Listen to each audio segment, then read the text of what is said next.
आप सभी का हमारे YouTube चैनल पे स्वागत है। हम अपने चैनल पे BMC building material and construction subject क्या है सिविल का स्टार्ट कर चुके हैं, जिसमें से हमने एक टॉपिक उठाया था सीमेंट। सीमेंट में हमने क्या है उसके कंपोजिशन की बात कर ली है या उसके फंक्शंस की बात कर ली। सीमेंट में कौन कौन से इंग्रेडिएंट्स होते हैं उसकी भी बात हो गई है। आज हम लोग पढ़ने जा रहे हैं कि अगर जो सीमेंट के अंदर इंग्रेडिएंट्स होते हैं अगर उसको एक्सेस में हो जाए या उसकी मात्रा ज़्यादा हो जाए तो उस पर क्या इफेक्ट पड़ने वाला है। तो excess of composition of cement. अगर हम सीमेंट के अंदर जो इंग्रेडिएंट्स है उसकी मात्रा ज़्यादा हो जाएगी तो क्या होगा, excess of lime in cement. वैसे क्या है, कौन कौन से इंग्रेडिएंट बताए थे हमने, लाइम था, silica, alumina, iron oxide, magnesia, sulphur और एल्कलीन।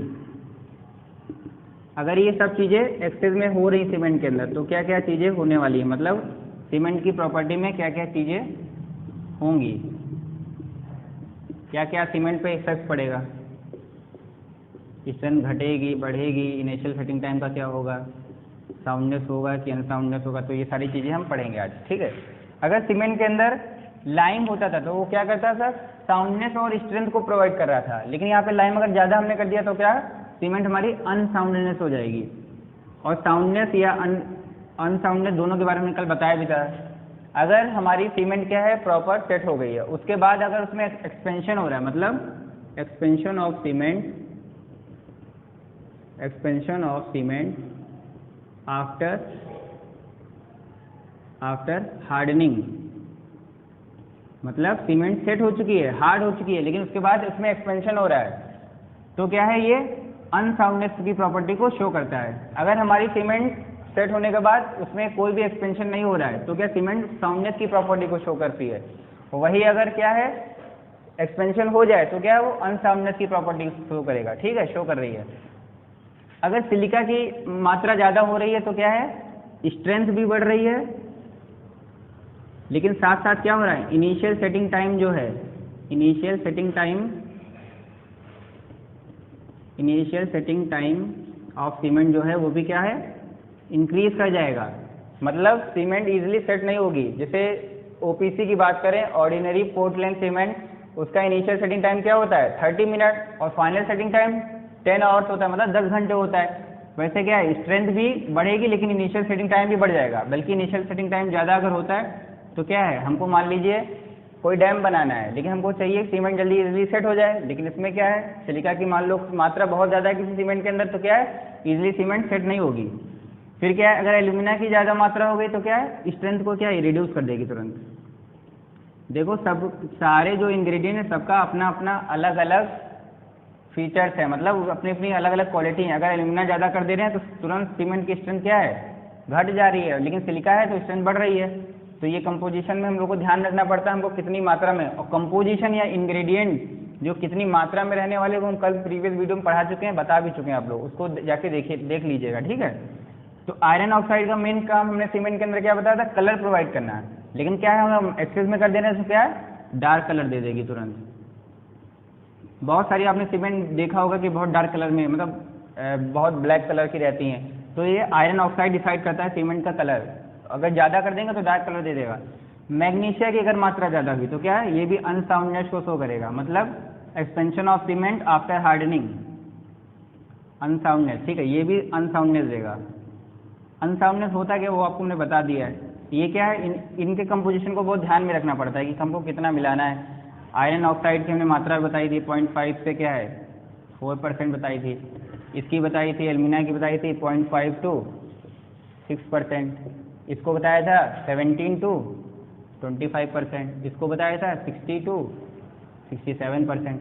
तो ये सब हम बता चुके हैं, एक बार जाके पुरानी वीडियो भी देख सकते हैं। इसको हम 1 to 3% रखते हैं, 1 to 3%। इसको 0.5 से 1% ही रखा जाता है।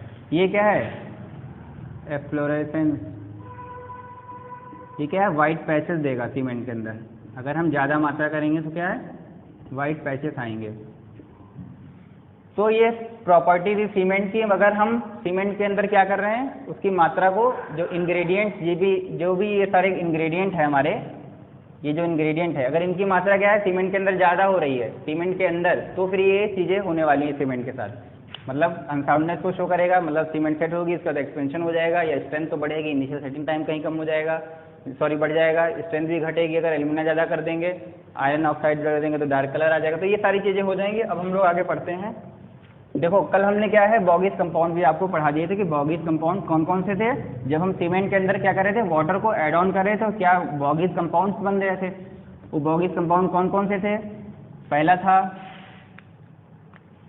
पहले अगर सीमेंट के अंदर वाटर ऐड करते तो सबसे पहला जो कंपाउंड बनता है ट्राई कैल्शियम एल्यूमिनेट बनता है। लेकिन जनरली बॉगिस कंपाउंड कौन कौन से हैं, tri calcium silicate, di calcium silicate, tri calcium aluminate, tetra calcium aluminoferrite. इसको मैंने बताया था एलाइड, बेलाइट, सिलाइट और फेलाइट, इनके नाम भी बताए थे। अब देखो अगर हम हाइड्रेशन ऑफ सीमेंट की बात करें, hydration of cement, hydration of cement generally exam में क्या है, ऑर्डर पूछता है कि ऑर्डर क्या रहने वाला है। तो जैसे क्या है, सीमेंट के अंदर हम, सीमेंट है कोई, उसमें हम क्या कर रहे हैं, वाटर को ऐड कर रहे हैं, तो क्या हो रहा है, केमिकल रिएक्शंस हो रही हैं। तो केमिकल रिएक्शन हो रही, सिर्फ सीमेंट में वाटर ऐड करने के बाद जो केमिकल रिएक्शन हो रही, इतने से प्रोसेस को क्या बोल देते हैं हम, हाइड्रेशन ऑफ सीमेंट। ठीक है। अगर इसके हम ऑर्डर की बात करें तो क्या ऑर्डर होगा, ट्राई कैल्शियम एल्यूमिनेट, फिर टेट्रा कैल्शियम एल्यूमिनोफेराइड, फिर tri calcium silicate, then di calcium silicate. अगर हम स्ट्रेंथ के ऑर्डर की बात करें, सीमेंट के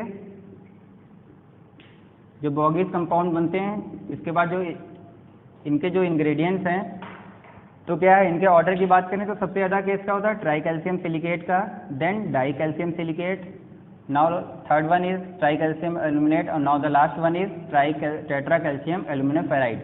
ये हमारी स्ट्रेंथ का ऑर्डर है।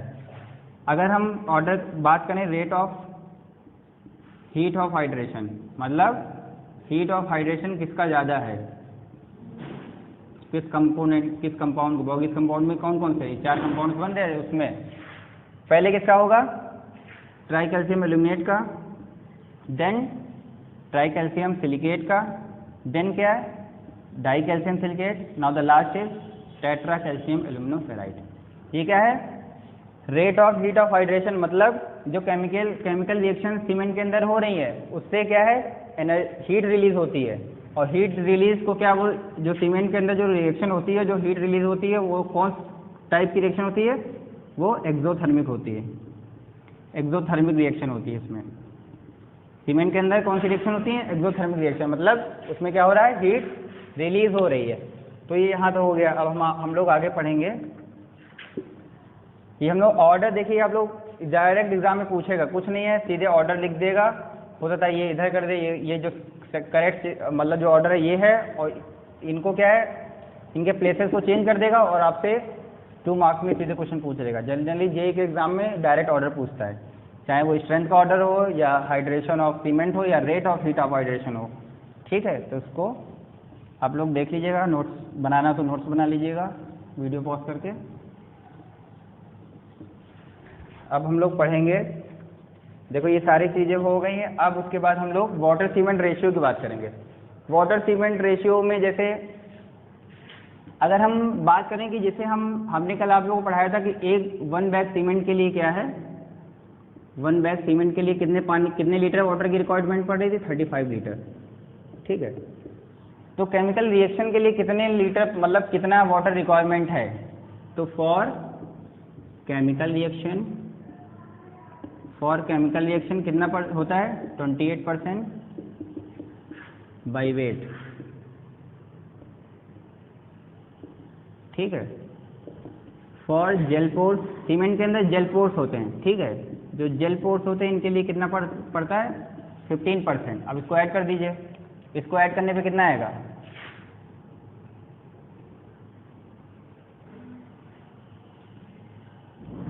43%, ठीक है। ये तुम्हारा क्या है, जेल पोर्स के लिए 28% और 15% किसके लिए, जेल पोर्स के लिए, केमिकल रिएक्शन के लिए 28%। तो ये मतलब केमिकल रिएक्शन के इतने परसेंट वाटर की रिक्वायरमेंट। अब देखो वाटर सीमेंट रेशियो अगर हम बढ़ाएंगे तो क्या होगा, स्ट्रेंथ हमारी क्या फर्क पड़ेगा, स्ट्रेंथ हमारी घटेगी, ठीक है। वाटर सीमेंट अगर हम बढ़ा रहे हैं तो हमारी क्या है, स्ट्रेंथ घट जा रही है। और उसके बाद देखो मेन जनरली क्या हुआ, ये हो गया। उसके बाद क्या करेंगे हम, सीमेंट जब बन जाती है तो उसके बाद क्या है, उसको रखने की बड़ी दिक्कत रहती है कि सीमेंट को हम स्टोरेज उसको कहाँ पे करें। तो सीमेंट स्टोरेज वाली सबसे बड़ी प्रॉब्लम रहती है। तो उसके लिए हम लोग क्या है, वेयर हाउस सेलेक्ट करते हैं कि जहाँ हम सीमेंट रखते हैं उसको क्या है, वेयर हाउस बोलते हैं। उसकी कुछ डायमेंशंस होती हैं। उसके बाद क्या है, एक हम उस पर न्यूमेरिकल भी लगाएंगे, मतलब आप लोगों को लगवाएंगे, तो उसको देखते हैं, ठीक है। इसको एक बार चेक कर लीजिएगा, इसको शायद ये है 23, सॉरी 23 है, ये टोटल 38% रहता है, ठीक है 38%। ठीक है, बाई वेट है, लेकिन बाई वेट, ठीक है। तो जेल फॉर केमिकल रिएक्शंस में के लिए 23% वाटर की रिक्वायरमेंट है। और जेल पोर्स जो होते हैं सीमेंट के अंदर, जो बीच में वॉइड्स होते हैं उनको जेल पोर्स बोलते हैं। मतलब जो वॉइड्स उसके लिए, तो उसको फिल करने के लिए 15% वाटर की रिक्वायरमेंट होगी। टोटल 38% बाई वेट वाटर की रिक्वायरमेंट होगी, ठीक है। अब हम वेयर हाउस की बात करेंगे, जहाँ पे सीमेंट रखते हैं उसकी क्या डायमेंशंस लेते हैं। वेयर हाउस क्या है, जहाँ पे हम सीमेंट को स्टोरेज कर रहे हैं। तो height of one bag cement कितना होता है, 18 सेंटीमीटर होता है। Height of one bag cement 18 centimetre, मतलब 18 सेंटीमीटर हाइट है बैग की, ठीक है। Area of one cement bag ये कितना होता है, 0.30 सेंटीमीटर स्क्वायर, ठीक है। ये हो गया 0.30 मीटर स्क्वायर, ठीक है। और ये है, अगर फिर क्या है, distance of stack from wall कितना है, 45 सेंटीमीटर। अगर हाइट ऑफ स्टैक की बात करें, height of stack from floor ये कितना है, 30 सेंटीमीटर है, ठीक है। उसके बाद मैक्सिमम हाइट ऑफ स्टैक की बात करें। स्टैक क्या है, स्टैक मतलब ढेर होता है, सीमेंट का जो ढेर है इसको हम लोग क्या बोलते हैं, स्टैक बोलते हैं। इसके लिए 2.7 मीटर, इससे ज़्यादा नहीं होनी चाहिए। अब हम लोग न्यूमेरिकल लगाते हैं, ठीक, आप लोगों को न्यूमेरिकल लगवा देते हैं।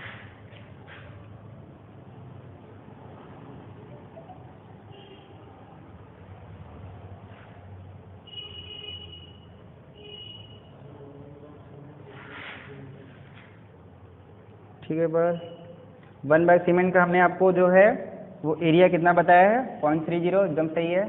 फिर distance of stack from wall, sorry ये 40, ये क्या है, इंटरचेंज है, सॉरी ये क्या है, 30 सेंटीमीटर है और ये हमारा 45 सेंटीमीटर है, ठीक है। फिर हाइट ऑफ स्टैक जो है फ्रॉम फ्लोर लेवल, जो छत का लेवल है, फ्लोर लेवल है, वो हमारा कितना है, 45 सेंटीमीटर। मैक्सिमम स्टैक हाइट जो है वो 2.7 सेंटीमीटर, 2.7 मीटर, सॉरी, ठीक है। अब देखो एक क्वेश्चन लगाते हैं।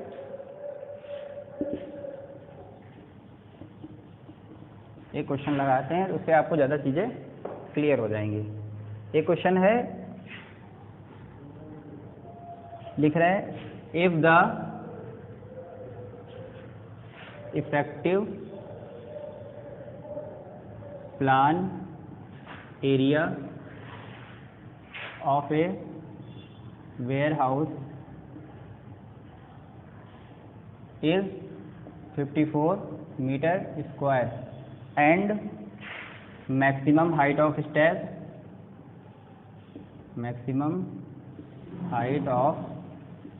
stack जो है is 270 centimeter. What is the number of cement bags can be stored? अब देखिए इसमें क्या है, क्वेश्चन में क्या कह रहा है, बोल रहा है if the effective plan area of a warehouse, जो इफेक्टिव प्लान एरिया, इफेक्टिव मतलब क्या, पहले ये समझिए। जैसे आपका एक रूम है, ठीक है, ये आपका एक रूम था, लेकिन ये आपने एक वेयर हाउस बनाया है, आपका एक कमरा हो सकता है जहाँ पे आपने क्या है, सीमेंट को रखना है। Distance of stack from wall कितना बताया हमने, 30 सेंटीमीटर बताया है। Distance of stack from floor level 45 centimetre. अगर हम area of one cement bag 0.30 metre square बताया। Height of one cement bag 18 centimetre बताया। मैक्सिमम हाइट ऑफ स्टैक कितना बताया, 2.7 मीटर। तो ये डाटा आप लोगों को पता होगा, तभी आप इजीली क्वेश्चन कर। आप देखो क्वेश्चन में क्या बोल दिया, इफेक्टिव प्लान एरिया, मतलब आपको ये एरिया दे रखा है जहाँ पे सीमेंट बैग रखे गए हैं, ना कि पूरा एरिया, ये रूम का एरिया है पूरा, लेकिन आपको इफेक्टिव बोल दिया है, तो मतलब आपको जहाँ पे सीमेंट बैग रखने हैं सिर्फ वही एरिया इफेक्टिव एरिया इसने कितना दे रखा है।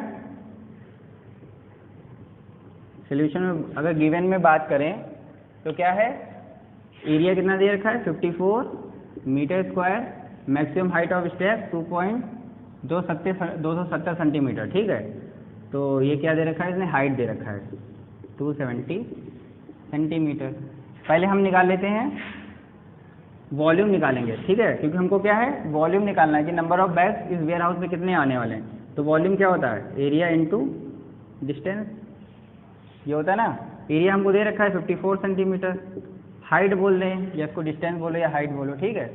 ये हमारा कितना है 2.70, क्योंकि 1 मीटर इक्वल टू 100 सेंटीमीटर होता है। तो इसको कन्वर्ट कर देंगे मीटर में करेंगे तो कितना आएगा 2.70 मीटर, ठीक है।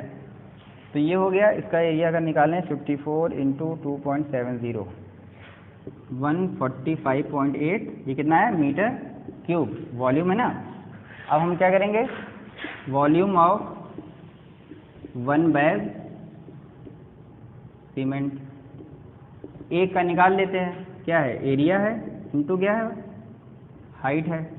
एरिया हमारा कितना दे रखा है 1 बैग का, ये है। हाइट कितना है 18 सेंटीमीटर है। देखो 18 सेंटीमीटर मीटर में करेंगे कितना 0.18 आ जाएगा। इसको निकाल लेते हैं, 0.30 इंटू 0.18 कितना आ रहा है 0.054, ये क्या है metre cube, volume of 1 bag cement. तो हम नंबर ऑफ बैग निकालने के लिए क्या करेंगे, नंबर ऑफ बैग, जितना क्वेश्चन में इफेक्टिव एरिया दिया था उसको हमने हाइट से मल्टीप्लाई करके हमने वॉल्यूम निकाल लिया पूरे रूम। जो इफेक्टिव प्लान एरिया का वॉल्यूम कितना आ रहा है 145.8 डिवाइड बाई, अगर हम एक सीमेंट बैग से वॉल्यूम से डिवाइड कर देंगे तो कितना है, इसमें कितने नंबर ऑफ बैग्स आने वाले आ जाएगा 0.054। अब इसको डिवाइड करते हैं 145.8 डिवाइड बाई 0.054, ये कितना है 2700 बैग। मतलब इस वेयर हाउस में 22,700 बैग ईजिली आ जाएंगे, ठीक है। तो ये क्या है, हमने ये इसके बारे में बताया कि वेयर हाउस। इसके बाद क्या है, आपको इफेक्टिव एरिया ना देखे कि रूम का एरिया दे देगा, तो आपको क्या है उसमें आपको ये डिस्टेंस जो कि कितना है 30 सेंटीमीटर है फ्रॉम, क्या है distance of stack from wall, तो कितना है 30 सेंटीमीटर, इसको माइनस करना पड़ेगा। फिर आपका क्या है इफेक्टिव एरिया आप निकालेंगे, उसको फिर आप हाइट से मल्टीप्लाई कर देंगे, तो हमारा क्या है वॉल्यूम ऑफ 1 रूम आ जाएगा, वॉल्यूम ऑफ 1 वेयर हाउस का आ जाएगा। फिर उसके एक सीमेंट बैग से डिवाइड करेंगे तो नंबर ऑफ बैग्स आ जाएंगे। तो ये है। इसके बाद क्या है, सीमेंट टेस्ट पढ़ेंगे हम। सीमेंट में कौन कौन से टेस्ट होते हैं, चाहे फील्ड टेस्ट हो, ठीक है, या फिर हम लैब में जो टेस्ट करते हैं। फील्ड टेस्ट में हम आपको ओरली आज बता देते हैं कि उसका क्या है ग्रीनिश ग्रे कलर होना चाहिए, उसमें लम्प्स नहीं बनने चाहिए। लम्प्स मतलब क्या होता है, जो छोटे छोटे गोलियां नहीं टाइप की बनती हैं, तो वो फ्री फ्रॉम लम्प्स होना चाहिए, उसमें भी वो नहीं होना चाहिए। या हम सीमेंट के अंदर अपने हैंड को इंसर्ट करते हैं तो क्या हमको ठंडा महसूस होना चाहिए।